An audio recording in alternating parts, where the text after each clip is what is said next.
Should you buy a 2-stroke or a 4-stroke bike? Well, let me ask you this. How good are you at riding? If you're not that good, buy a 4-stroke. If you're pretty good and you like to ride fast and hard, get a 2-stroke. Number one, 2-stroke, you gotta always be in power band if you want the power, which means you always gotta be going pretty quick, pretty fast. So obviously they don't have the low end torque like 4-strokes. 4-strokes you can lug around, you can go slower and be cool. Like if you're going up a hill, you're not going too fast, you can still lug a 4-stroke pretty easily. 2-stroke, you gotta be in that power band, so you gotta be pretty high up in the RPMs, and yeah, it's like a turbo. If you have a single turbo car, you gotta build boost. Unlike a V8, you got low end power, same concept. So yeah, if you're a fast rider, screw it, get a 2-stroke. If you're not that great, but you still like low end power and everything like that, 4-stroke. But I mean, even if you're a good rider, you might want 4-stroke better. Me personally, I'm a pretty decent rider. I can ride 2-strokes pretty much anywhere, but I prefer 4-strokes, me personally, just because they have that grunt right off the bat. You don't have to be in it all the time, you know, to be where you want to be. But that's just me personally. And yeah, put this thing on right. Oh yeah, I did. Anyway, this is a CR125 I bought. You guys are watching this in the beginning. I picked it up and I bought it from this guy. He had it for a few years. He bought it from a motorcycle mechanic and they rebuilt the whole top and bottom end. So yeah, it looks pretty fresh up here. It's freaking leaking out of the power valve a little bit, but it shouldn't be a big deal. What else? Wow. Anyway, V-Force 3 reeds. It's pretty much all stock though, really. It's got this fatty pipe, but it's all freaking dented to crap in. What else?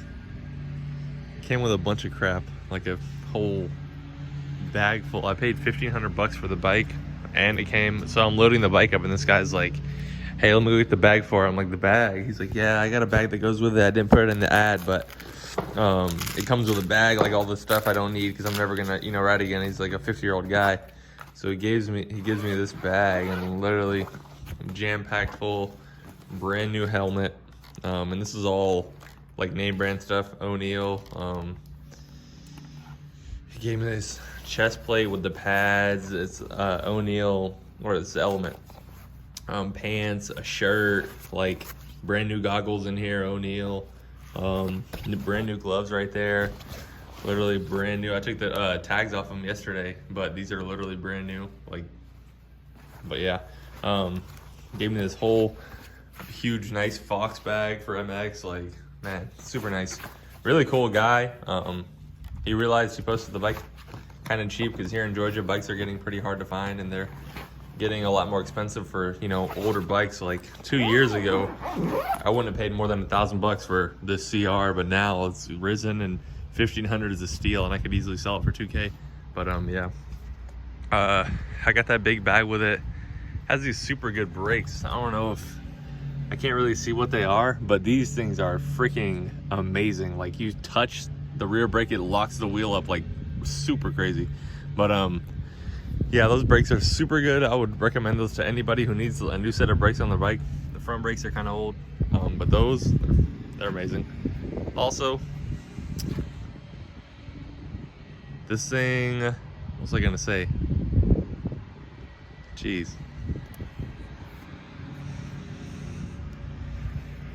Oh yeah, it's got ASV levers. So these are like unbreakables, whatever. Pretty dope.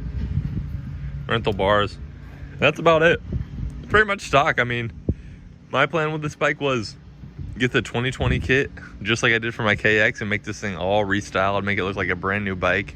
But yeah, I don't know if I post it up. I posted it up for $2,750. If I get close to that, you know, or my price, then obviously I'll sell it. But if not, I have no problem keeping it, restyling it, and riding it for the summer, because this thing's actually really pretty clean and a nice bike, you know. So I have no problem restyling it just like my KX. Because honestly, that was really fun. I really like doing that. So wouldn't hurt me to do that again, you know, at all. So that's gonna be the plan with it if I don't sell it. And as you guys know, I do have my KTM over here, and I'm still waiting on 2 parts for that thing. It's just taking forever. As you can see, here it is. I finally got my other parts for it. Here's the clutch and everything I need, like my basket, everything like that. I have every piece for it, but I just need these. There's a gear that goes on here, and there's a small gear that goes on here. It's these two. This one and this one. And as you can see, these are all freaking torn up really bad. But yeah, this one's missing a tooth and everything. Really chewed up. But yeah, I'm just waiting on these two. You can literally fit these in an envelope. And they keep delaying it. Like, they've delayed me 4 days already, so I should have had it a long time ago, and this bike should have been, I mean, should have been done, honestly. But yeah, I'm just waiting on those pieces for this bike. But I'm gonna post this one up as well, because really my idea is to get an LTR 450. That's what I really want, a quad, just for the summer. I really want to try one out for the summer and ride it and stuff like that.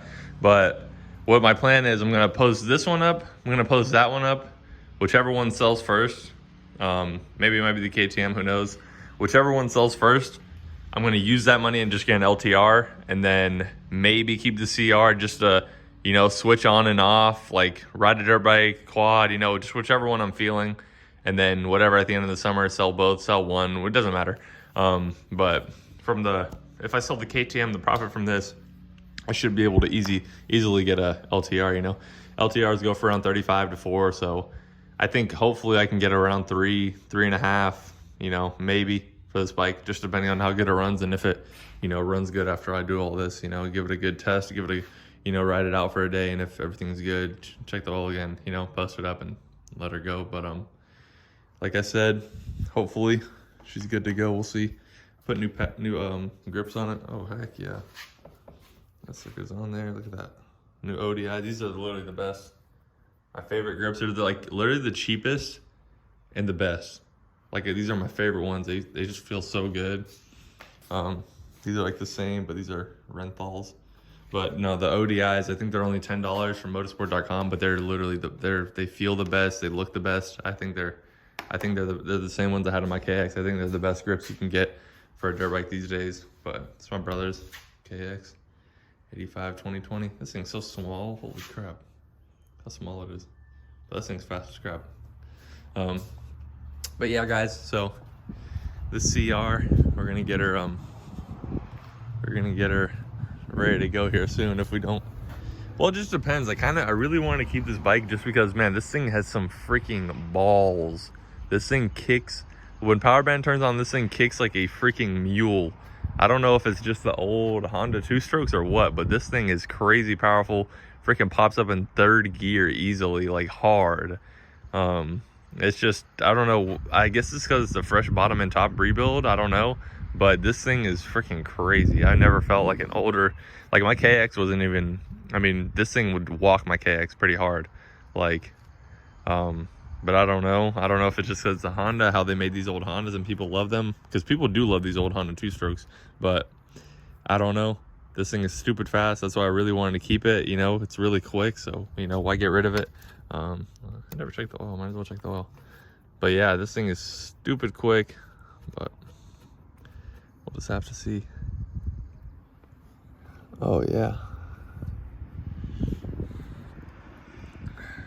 Well, she's got oil, so that's cool. Or Trini fluid. Nah, it's oil. Anyway, like I said, guys, we'll see what happens with this thing. Hopefully I'll get a riding video on this thing and you guys will see. It's pretty loud. Not a too fan of how loud it is, but it's all good. It's a 2-stroke. What are you gonna do? But yeah, stay tuned, guys.